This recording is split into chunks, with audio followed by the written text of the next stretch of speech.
Meth is bad. It'll make you do things that you never thought you would do.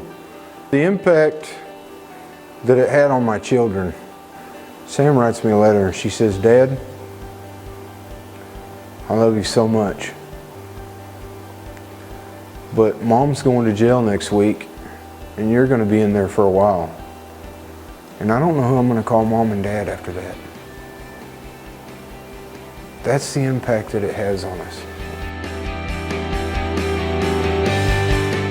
I started doing meth when I was about 17 years old.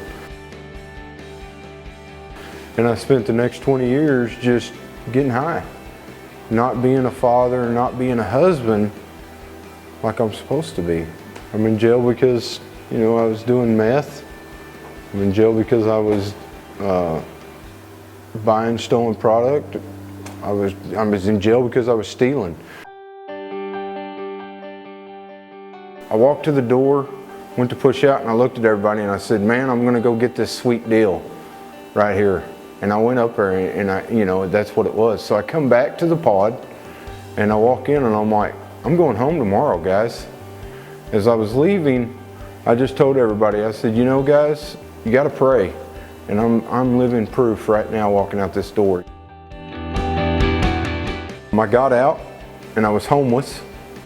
A couple days later, a guy comes and picks me up, total stranger, comes and picks me up and he's like, "I got a phone call, want to talk to you and all." So I go in to eat, and at the end of the conversation, he says, I'd like for you to come stay with me and my family." How do you do that with a guy who has the record that I have?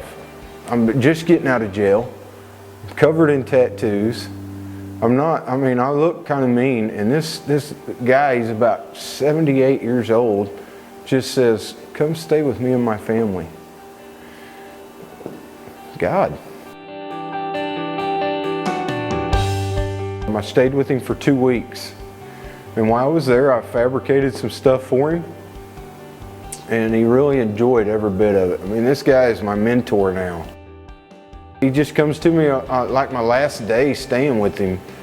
And he says, "David, do you like doing this? Have you ever thought about doing it for yourself?" And I said, "No, but I'd love to."